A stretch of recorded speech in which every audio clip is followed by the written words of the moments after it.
Hola, ¿qué tal? Bienvenidas, bienvenidos a esta sesión 14 de su materia en capacitación y recursos humanos. Bienvenidos a esta segunda fase ya de su materia y vamos a ir hacia nuestro tema del día de hoy, ¿no? Este sigue siendo nuestro objetivo de la asignatura. Seguimos hablando acerca de todo lo que implica la seguridad e higiene dentro de los centros de trabajo. Estamos todavía en este tema. Y hoy vamos a hablar acerca de las normas de seguridad en el sector industrial y las normas de seguridad en el sector de servicios. Vamos a ver cómo es que aplican, cómo es que se llevan a cabo y cómo se pueden trabajar. Y antes, haciendo un muy breve resumen de lo que estábamos platicando en la sesión anterior. En la sesión anterior yo les platicaba acerca de la importancia que tiene la creación de la Comisión de Seguridad e Higiene y las brigadas de emergencia, ¿no? Que tenemos que tener clara esta diferencia entre lo que es una Comisión de Seguridad e Higiene y las brigadas de emergencia. Y es que la Comisión de Seguridad e Higiene básicamente es un organismo que está conformado por igual número de trabajadores que del patrón, número igual de personas que representan a la empresa y número igual de trabajadores que representan pues tal cual a la parte operativa. Y que lo que hacen es que tienen el objeto de investigar las causas de los accidentes e incidentes y las causas de las enfermedades, así como proponer medidas para prevenirlos y vigilar que éstas se cumplan, ¿no? Entonces, esa es básicamente una de sus funciones. Y un organigrama de la Comisión de Seguridad se puede ver de esta manera. Tiene que haber un coordinador o una coordinadora de la comisión, un secretario y puede haber ciertas personas que se les llame vocales, ¿no? Y cada uno tiene una actividad muy específica dentro de la comisión. Y es que lo que tienen que hacer es recorridos para identificar agentes, condiciones o actos inseguros, que ya hemos visto a qué hace referencia un acto inseguro. Tienen que documentar los accidentes y las enfermedades de trabajo. Tienen que realizar seguimiento y concluir ciertos reportes, así como proponer medidas de seguridad para prevenir accidentes e incidentes y difundir y dar seguimiento puntual a las observaciones detectadas en el acta de verificación, ¿no? Eso tienen que hacerlo. Tienen que realizar recorridos en caso de eventos o siniestros extraordinarios. Tienen que difundir, promover en todo momento una cultura de seguridad e higiene a todo el personal que labora en las instalaciones, así como llevar a cabo reuniones de avance en las actividades y establecer planes de trabajo. También tienen que gestionar y promover el programa de capacitación anual en materia de seguridad e higiene. Entonces, ese aspecto es fundamental que se lleve a cabo. Y vamos a ver lo que es una brigada de emergencia, que una brigada de emergencia más bien es un grupo de personas organizadas y capacitadas para justamente actuar en una emergencia. Ellos son responsables de prevenir la eventualidad de alto riesgo, una emergencia, un siniestro o un desastre dentro de una organización y su función está orientada a salvaguardar a las personas, a sus bienes y al entorno de los mismos. Vamos a ver que este puede ser el organigrama de una brigada de emergencias y que ahí ya hay puestos más específicos. Por ejemplo, hay una coordinadora o un coordinador oficial, hay una coordinadora o coordinador de brigadas y hay líderes de primeros auxilios, líderes de combate de incendios, líderes de evacuación y comunicación, pero también puede haber, por ejemplo, líderes de búsqueda y rescate, ¿no? Esa es otra posición que se puede dar. Mucho depende del tipo de organización y de las actividades que realice. Estas podrían ser. Vamos a ver que cada una de estas brigadas tiene actividades específicas. Por ejemplo, la brigada de primeros auxilios básicamente debe cooperar con los cuerpos de emergencia y cuestiones de seguridad, ayudar a las personas a conservar la calma en caso de emergencia. La brigada de prevención y combate de incendios tiene que difundir entre el personal una cultura de prevención de emergencias y accionar el equipo de seguridad cuando sea requerido. Así también, la brigada de evacuación y comunicación debe asegurarse que en todo momento el personal se dirija al punto de reunión, dar la voz de alarma en caso de presentarse un alto riesgo, una emergencia, un siniestro o un desastre. Y esto era parte de lo que veíamos y también, si recuerdan, les hablaba un poco acerca de lo que son las enfermedades de trabajo, ¿Qué es una enfermedad de trabajo? Pues de acuerdo con la Ley Federal del Trabajo y con base en el artículo 475, una enfermedad de trabajo es todo estado patológico que se deriva de la acción continuada de una causa que ésta tenga origen o motivo en el trabajo o en el medio en el que el trabajador se ve obligado a prestar sus servicios. Es decir, una enfermedad a causa de llevar a cabo este trabajo. Esa es una enfermedad de trabajo. Pero también se pueden pedir, por ejemplo, permisos por enfermedad. En el caso específico de malestar físico o posible enfermedad, el protocolo que se tiene que seguir es que deben acudir a su unidad médica familiar, es decir, la mayoría de las personas están afiliadas en el IMSS y trabajan dentro de una organización y tienen que ser evaluados. Una vez que son evaluados, este colaborador va a recibir un certificado de incapacidad médica con un diagnóstico y este lo tiene que llevar o entregar a la Coordinación de Recursos Humanos. Hay una copia llamada certificado al empleador. Esto es para informar sobre su situación y permitir ajustes laborales correspondientes. ¿Por qué? Porque hay diferentes tipos de incapacidades. Hay incapacidades por enfermedad general, ¿no? Es decir, una persona se enferma por cualquier circunstancia y el IMSS le pagará el 60% de su sueldo diario integrado a partir del cuarto día de incapacidad. Y es que bajo ninguna circunstancia se puede presentar a laborar el colaborador ni omitir la entrega de la incapacidad. Riesgo de trabajo.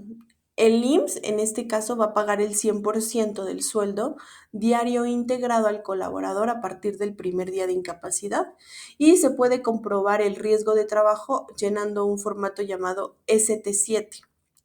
Por maternidad también hay incapacidades. El IMSS paga el 100% del sueldo diario integrado a partir de la semana 34 de gestación.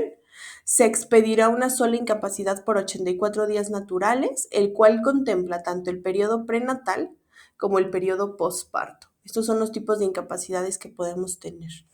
Y vamos a hablar también de que al día de hoy ya se hizo una actualización de la tabla que conforma los grupos en cuanto a los tipos de enfermedades. Es que estos grupos que están dentro de esta tabla creada por la Secretaría del Trabajo están enfermedades del sistema osteomuscular y del tejido conjuntivo,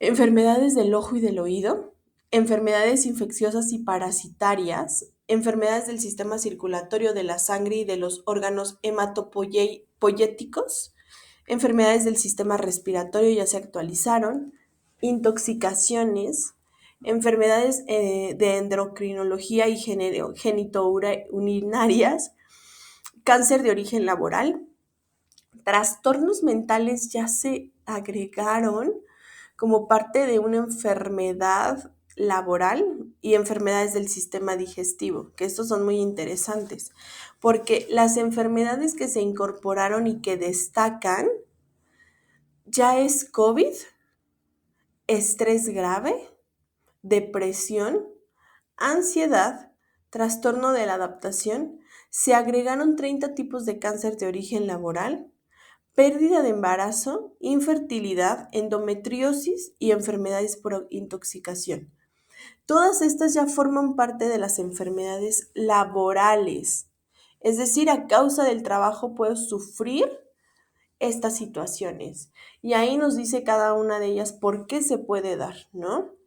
Vamos a ir ahora con nuestro tema del día de hoy y vamos a hablar de qué son las normas oficiales. ¿Qué significa esto? ¿Por qué existen normas oficiales?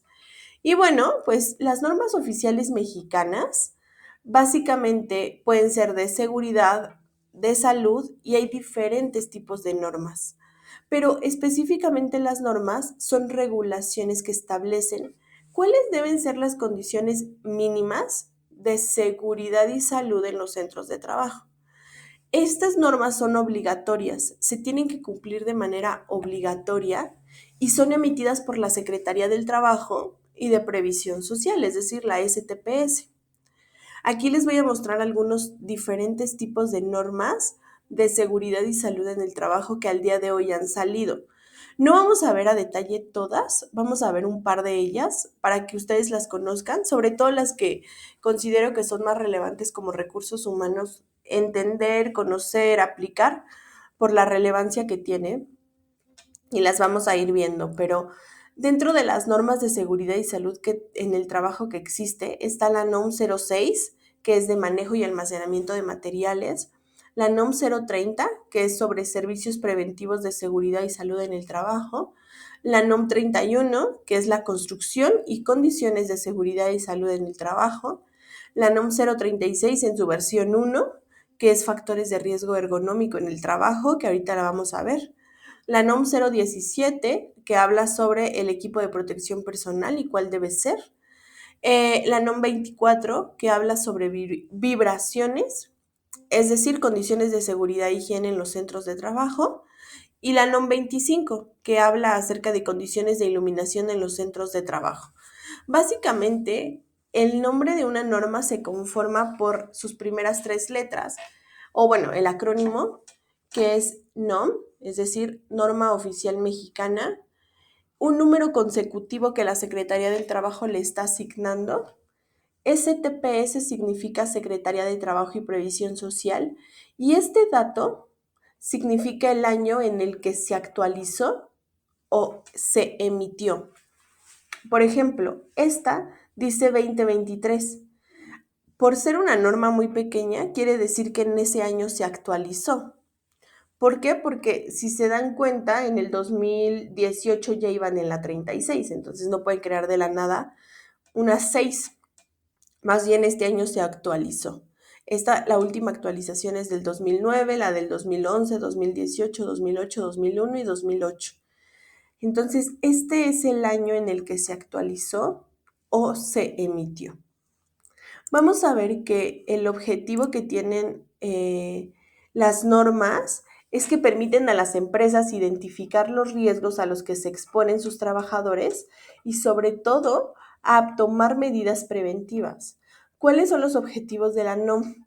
Principalmente prevenir accidentes y enfermedades laborales, proteger a los trabajadores de factores de riesgo y sobre todo establecer características que deben reunir los procesos o servicios, ¿no? Entonces, básicamente se busca prevenir cualquier situación o cualquier causa que pueda generar pues un daño a los colaboradores.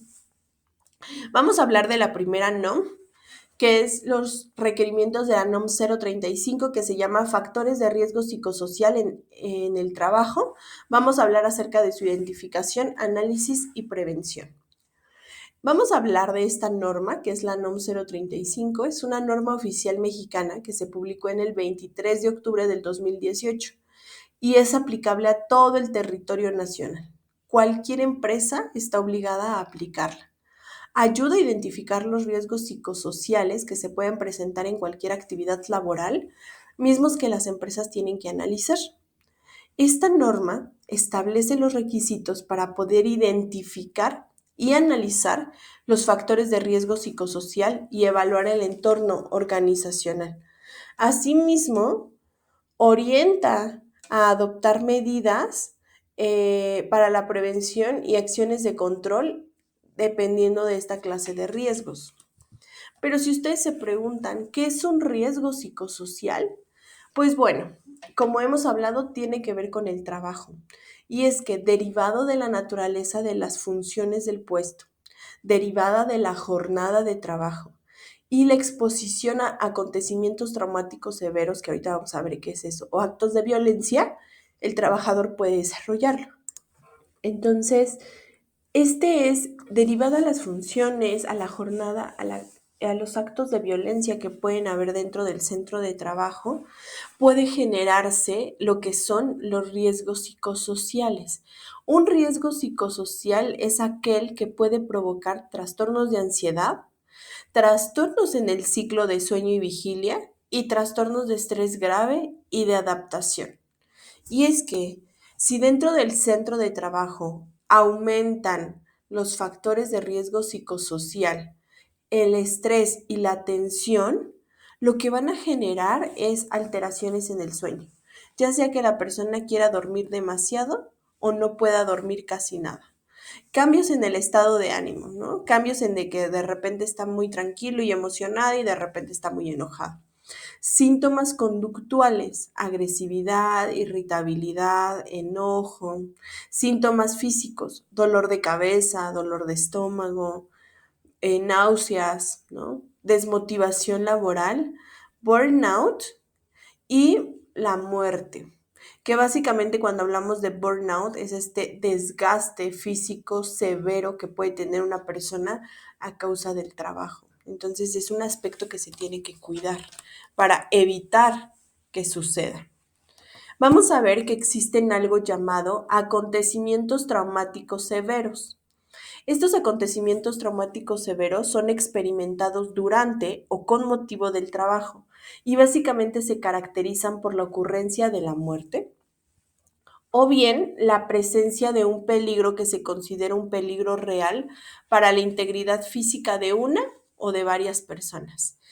Y lo que puede generar un acontecimiento traumático severo es un trastorno de estrés postraumático para quien sufre ese accidente, sufre esa situación, ese peligro, o bien para quien lo presencia, para quien lo ve. Vamos a ver cuáles son los posibles acontecimientos traumáticos severos. Si estamos en medio de un deslave a causa de una actividad laboral, si hay un incendio, si hay una explosión, si hay un choque, si hay un sismo, si sufrimos un asalto o violencia dentro del trabajo, si sufrimos una caída grave o bien la muerte de un colaborador, ¿no? En estos casos, esto se considera un acontecimiento traumático severo. Y entonces, ¿qué se tiene que hacer? Pues las organizaciones lo que tienen que hacer es analizar cada uno de estos factores, analizar cómo está la relación trabajo-familia de todos sus colaboradores, cómo están las cargas de trabajo, cómo son las condiciones en el ambiente de trabajo, cómo es la jornada de trabajo, ¿no? Si está trabajando demasiadas horas, cómo son las relaciones en el trabajo, cómo se llaman las personas, cómo es el liderazgo y si hay o existe violencia laboral. Para esto se tienen que hacer uso de dos instrumentos. Uno que se llama Guía de Acontecimientos Traumáticos Severos para identificarlos y la segunda es la Guía 3, llamada Guía para la Identificación de Factores de Riesgo Psicosocial y Evaluaciones del Entorno Organizacional. Es por eso que para cumplir con esta norma, las organizaciones deben ejecutar ciertas obligaciones. Por ejemplo, la empresa está obligada a establecer por escrito, implantar y difundir en el centro de trabajo algo llamado política de prevención de riesgos psicosociales. Y esta debe contemplar la promoción de un entorno organizacional favorable, la prevención de factores de riesgo psicosocial y la prevención de la violencia laboral. Así como la organización está obligada a identificar y analizar factores de riesgo psicosocial y evaluar el entorno organizacional para garantizar que sea favorable. Y las colaboradores o los colaboradores también tienen ciertas obligaciones que deben cumplir. Por ejemplo, observar las medidas de prevención y en su caso, todo el control que dispone esta norma. Deben abstenerse de realizar prácticas contrarias al entorno organizacional favorable y abstenerse de cometer actos de violencia. Deben responder los cuestionarios para la identificación de factores de riesgo psicosocial que esta norma propone. Deben informar sobre prácticas opuestas al entorno organizacional favorable y denunciar actos de violencia laboral. También deben someterse a los exámenes, evaluaciones clínicas o evaluaciones psicológicas que determina esta norma o el médico del centro de trabajo. Deben participar en los eventos de información que proporciona el patrón, así como informar por escrito al patrón directamente o a la organización si presenciaron un acontecimiento traumático severo, ¿no? Lo tienen que expresar si es que sufrieron esta situación. ¿Qué pasa con la NOM 035? Pues es una norma que dice que se debe hacer la evaluación de los factores de riesgo psicosocial. ¿Cómo tiene que ser esta evaluación de los factores de riesgo psicosocial? Lo primero que se tiene que hacer es la identificación y análisis de los factores de riesgo psicosocial y se tiene que evaluar el entorno organizacional favorable al menos cada 2 años. Se puede hacer cada año, pero mínimo cada 2 años. Se tienen que establecer acciones para la prevención de estos factores de riesgo psicosocial que impulsen el apoyo social, la difusión de la información y sobre todo la capacitación. También la organización debe disponer de mecanismos seguros y confidenciales para la recepción de quejas por prácticas opuestas al entorno organizacional favorable. Entonces, en este sentido, tiene que crear un buzón de quejas y sugerencias, un correo, una forma en cual, de manera segura y confidencial, los colaboradores puedan denunciar cualquier acto de violencia. Y también se deben realizar acciones que promuevan el sentido de pertenencia. Esto es fundamental dentro de esta organización. Entonces, si ustedes se preguntan, ¿qué hago para prevenir los efectos que tienen los factores de riesgo psicosocial? Pues es importante solicitar una evaluación del desgaste ocupacional, realizar una activación física, higiene del sueño, hábitos de alimentación saludable y sobre todo promover la inteligencia emocional. ¿Qué se espera de esta implementación? Pues bueno, se espera el cumplimiento de la NOM porque esto tiene relevancia más allá de lo normativo y la norma nos permite detectar con claridad cuáles son los puntos a reforzar, sobre todo para mantener un clima laboral favorable y promover la salud mental de todos los colaboradores. Entonces, como pueden ver, esta norma está muy enfocada hacia el ámbito de promover y cuidar la salud mental de los colaboradores. Pero también existe otra norma, que es la que vamos a ver el día de hoy, que es la NOM 036, parte 1, STPS 2018, ¿no? Entonces, ahorita ya vimos la NOM 035, vamos a ver la NOM 036 que habla de factores de riesgo ergonómico en el trabajo. Vamos a ver que la parte 1 está enfocada hacia el manejo manual de cargas, es decir, cómo se cargan el peso dentro de las organizaciones, ¿no? Y vamos a ver que desafortunadamente en México no tenemos una cultura del cuidado o el adecuado manejo de las cargas, ¿no? Hemos visto muchas personas que desde hace muchos años, desde que existía la minería, cargaban gran peso en la espalda, ¿no? El pípila, por ejemplo. Y al día de hoy se sigue haciendo de esa manera, ¿no? Al final, al día de hoy se sigue cargando de una manera mucho más allá del peso de la persona y esto pues sí puede generar un riesgo. La verdad es que sí genera un riesgo importante para las personas que llevan a cabo esta actividad. Vamos a ver que esta norma tiene 2 etapas. La etapa número 1 la propusieron para el 2 de enero del 2020. Si esta norma salió en el 2018, ellos dijeron, bueno, les damos 2 años a las empresas para que puedan adoptar medidas de prevención y sobre todo de control general, vigilen la salud, informen y capaciten a su personal sobre la NOM 036 de factores de riesgo ergonómico. ¿Por qué? Porque ellos dijeron que a partir del 4 de enero del 2023, el personal o las empresas tenían que hacer análisis de este tema, identificar cuáles son las masas máximas que una persona puede cargar y sobre todo crear un programa de ergonomía. Eso es lo que dice esta norma.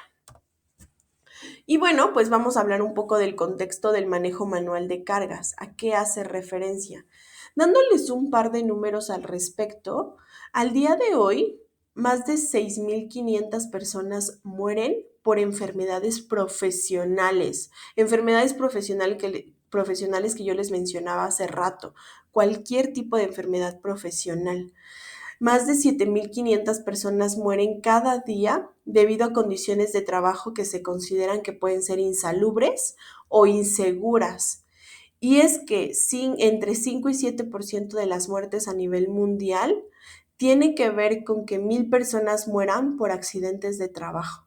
Si se dan cuenta, estos son números sumamente altos, ¿no? De cómo es que las personas pierden la vida a causa de accidentes laborales. Es por eso que tenemos que identificar que cada día mueren personas a causa de accidentes laborales o enfermedades relacionadas al trabajo. Hay más de 2.78 millones de muertes por año. Anualmente ocurren unos 347 millones de lesiones relacionadas con el trabajo, que si bien no son mortales, pero que sí resultan en más de 4 días de absentismo laboral. Es decir, que las personas no pueden ir al trabajo. Y el coste de esta adversidad diaria, pues sí es enorme, porque la carga económica de malas prácticas de seguridad y salud se estima que es un 3.94% del Producto Interno Bruto Global de cada año, ¿no? Entonces, esto nos habla acerca de darle mayor relevancia e importancia a cuidar y a garantizar la salud de las personas que laboran dentro de las organizaciones. ¿Qué es un riesgo asociado al manejo manual de cargas? Pues básicamente son trastornos acumulativos debido al progresivo deterioro del sistema musculoesquelético por la realización continua de actividades de levantamiento y de manipulación de cargas, ¿no? Por ejemplo, este tipo de personas que tienen estos trastornos acumulativos suelen tener constantemente dolores dorsolumbares, ¿no? Que es toda esta parte de la espalda, cadera, hombros. Pueden tener traumatismos agudos como cortes o incluso fracturas debido a accidentes laborales. ¿Cuáles son los trastornos musculoesqueléticos más frecuentes? Los más frecuentes puede ser algo llamado bursitis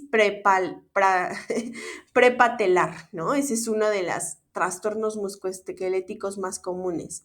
Tener lumbalgias, ganglion, síndrome del túnel carpiano, tendinitis y síndrome cervical por tensión, así como contracturas por las cargas, escoliosis, hernias discales o estrechamiento del canal lumbar, ¿no?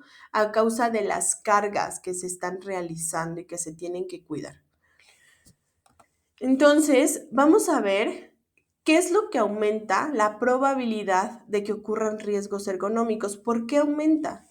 Básicamente todo está relacionado con dos factores, la carga y la tarea. ¿Qué quiere decir esto? La carga, el riesgo de sufrir una lesión de espalda aumenta si la carga es demasiado pesada, si la carga es demasiado grande o incluso si la carga es difícil de agarrar, está descompensada o inestable o es difícil de alcanzar. Cuando hay estos factores, es muy probable que se pueda sufrir una lesión en la espalda. Y también tiene que ver con la tarea. El riesgo de sufrir una lesión de espalda aumenta si la tarea que se debe llevar a cabo es agotadora, es decir, se realiza con demasiada frecuencia o durante demasiado tiempo. Implica la adopción de posturas o movimientos forzados, ¿no? Por ejemplo, inclinar o torcer el tronco, levantar los brazos, girar las muñecas o realizar estiramientos excesivos. Y también incluye una manipulación repetitiva. Entonces, tenemos el riesgo de sufrir una lesión de espalda si la tarea tiene estas características: agotadora, adopción de posturas o movimientos forzados, se tienen que levantar constantemente brazos o hay una manipulación repetitiva de esa actividad. Vamos a ver que el entorno también afecta. El riesgo de sufrir una lesión de espalda puede aumentar si se dan las siguientes características en el entorno de trabajo.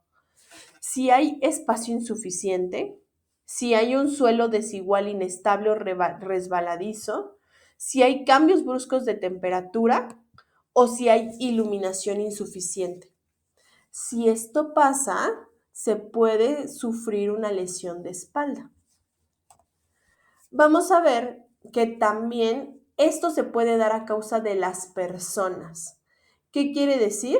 Que algunos factores tienen que ver con las personas que pueden afectar el riesgo, ¿no? Entonces, hay personas que por falta de experiencia, de capacitación o con falta de familiaridad con el trabajo, pueden sufrir lesiones de espalda, dependiendo de la edad, dependiendo de la complexión física, la altura, el peso y la fuerza, o si hay un historial previo de trastornos de espalda.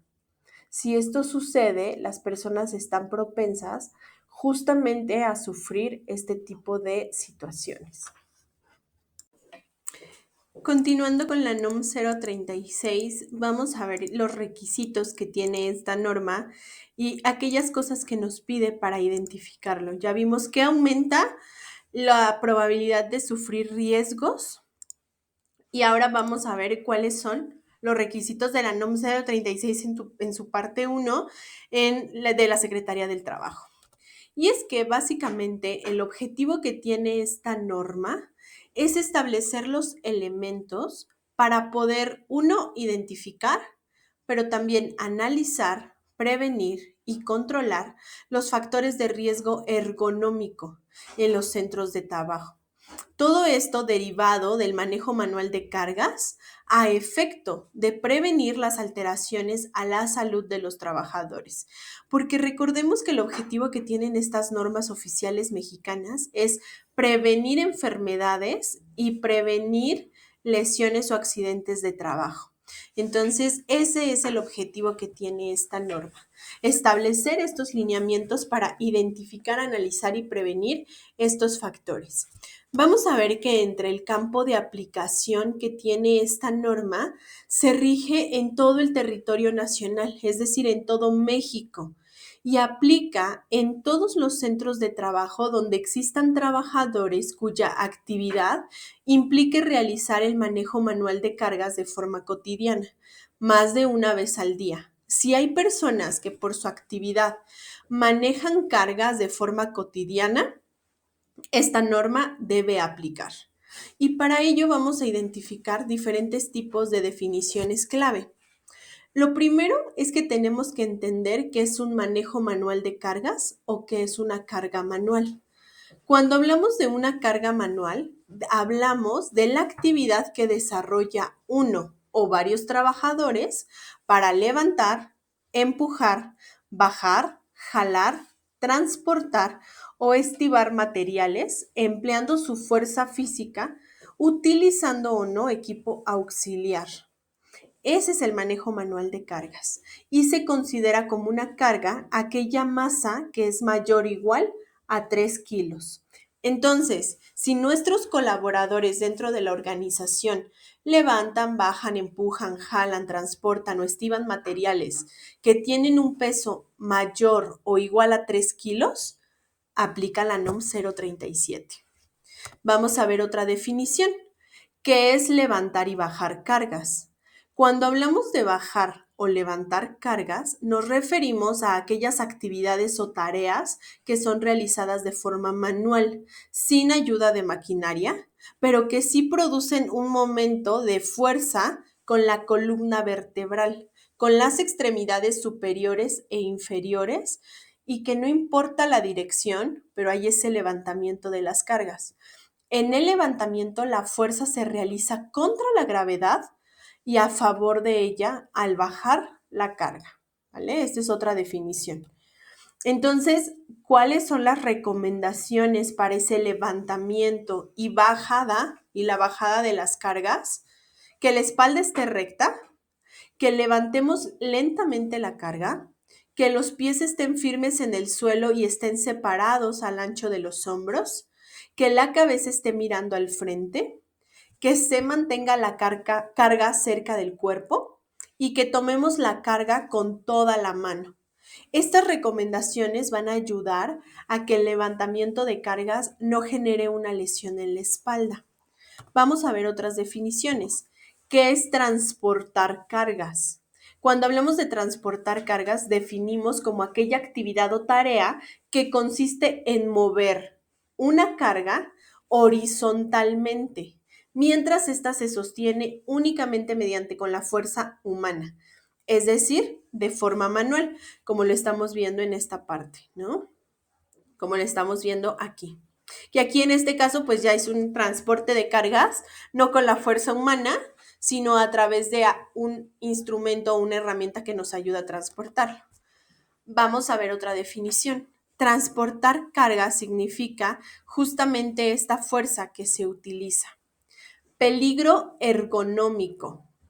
Cuando hablamos de peligro ergonómico nos referimos a una condición que está relacionado con el esfuerzo físico y puede estar presente o no en un puesto de trabajo.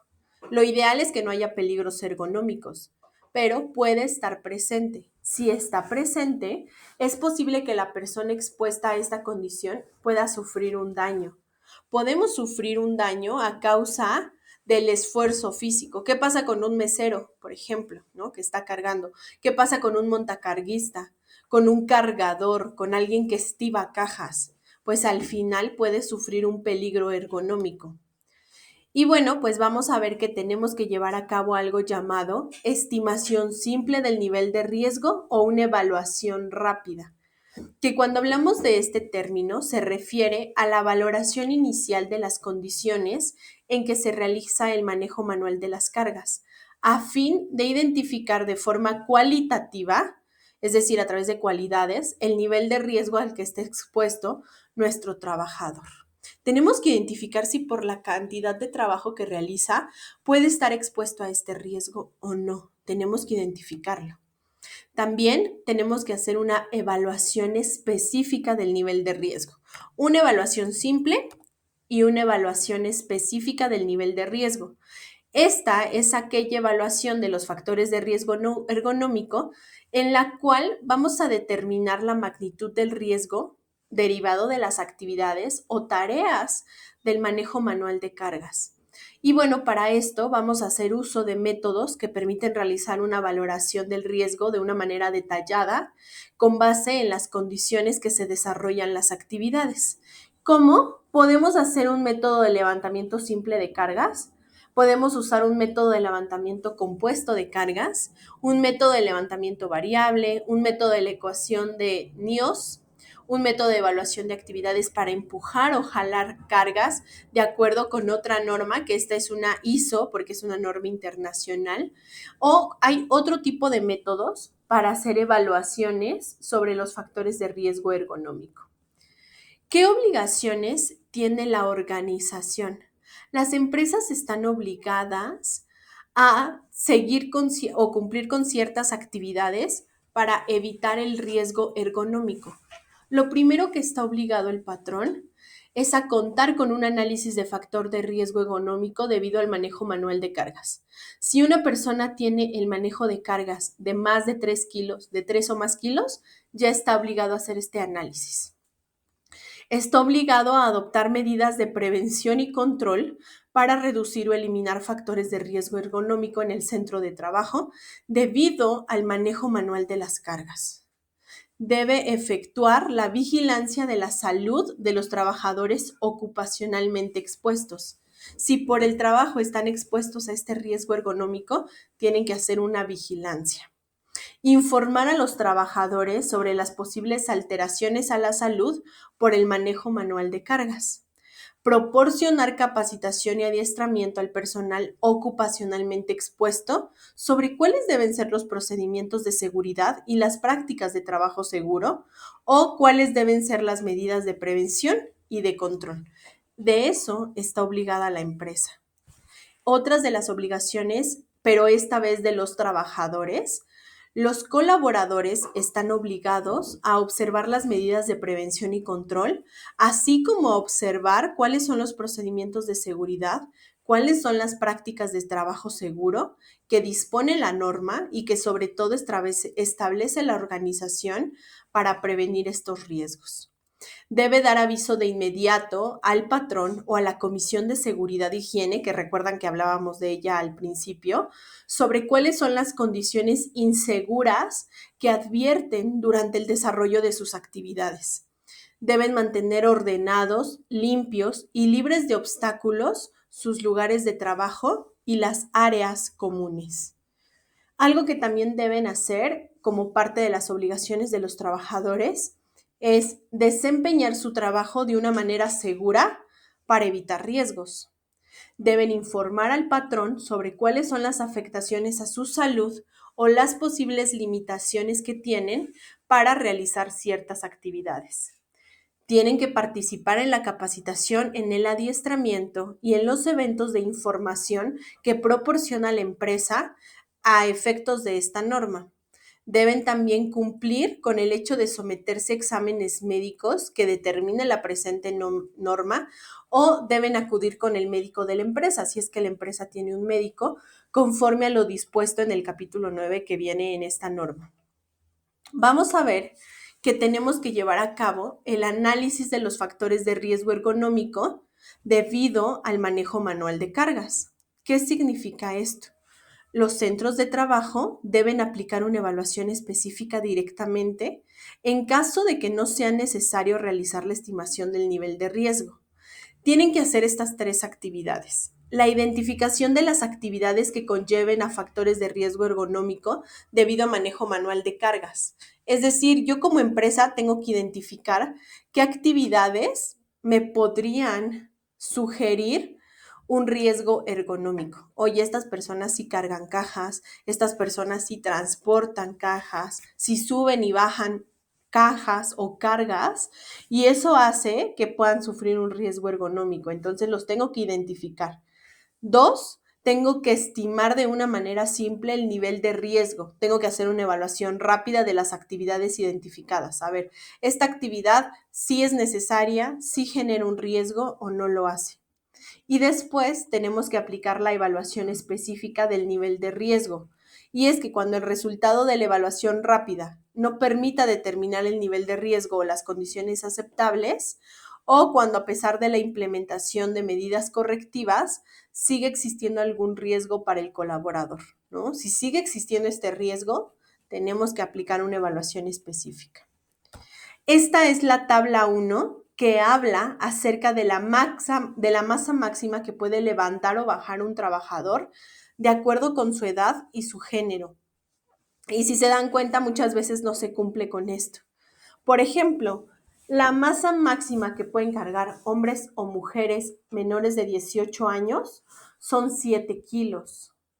La masa máxima que puede cargar a una mujer mayor de 45 años es de 15. La masa máxima que puede cargar una mujer o un hombre de entre 18 y 45 la mujer y hombres mayores de 45 son de 20 kilos. Y un hombre de entre 18 y 45 años puede cargar hasta 25 kilos como carga máxima. Se tiene que respetar esta tabla que emite la Secretaría de Trabajo y Previsión Social y muchas veces no es así, cargamos más de 25 kilos, ¿no? Por ejemplo, mujeres de entre 18 y 45 años cargan más de 20 kilos. Entonces, se tiene entonces que crear todo un programa de ergonomía para trabajar en este aspecto.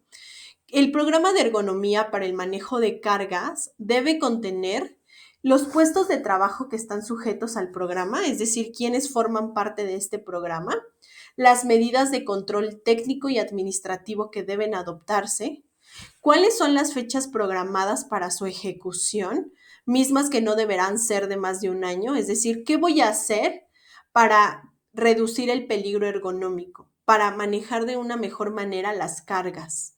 Se tiene que crear un control de los avances de la implementación del programa y se tiene que establecer un responsable de su ejecución, que muchas veces puede ser el área de seguridad e higiene o puede ser el área de recursos humanos.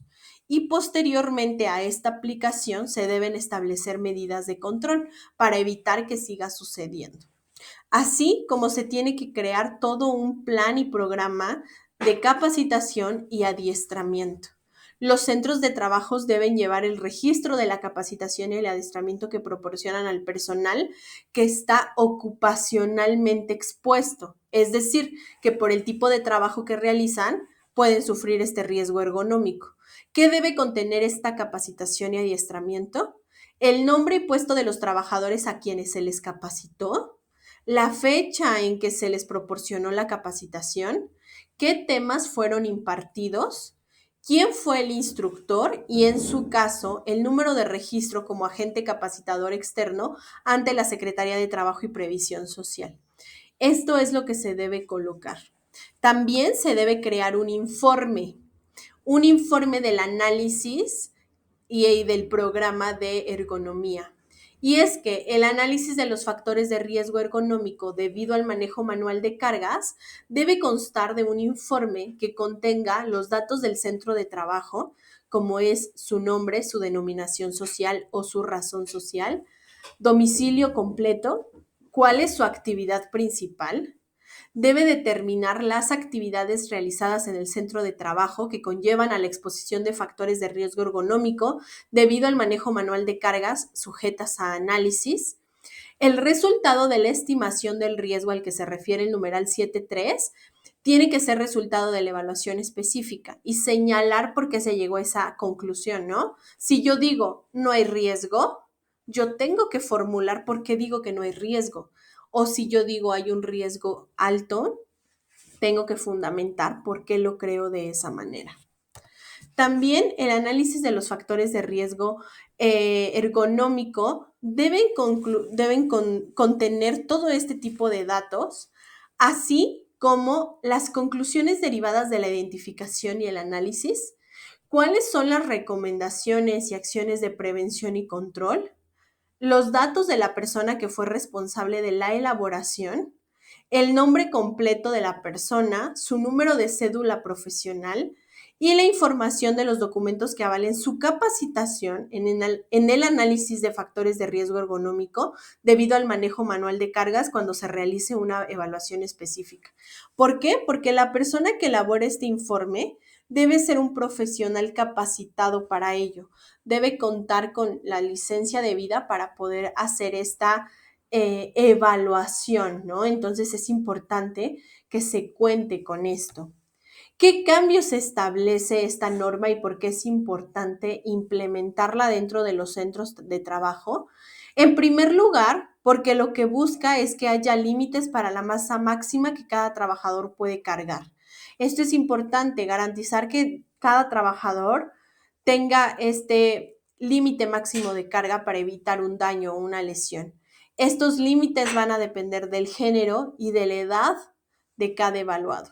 Cuando el trabajador cumpla 45 años, el patrón deberá prestar especial atención a su salud, sobre todo porque conforme avanza la edad, pues ya es menos recomendable que haya esta carga máxima.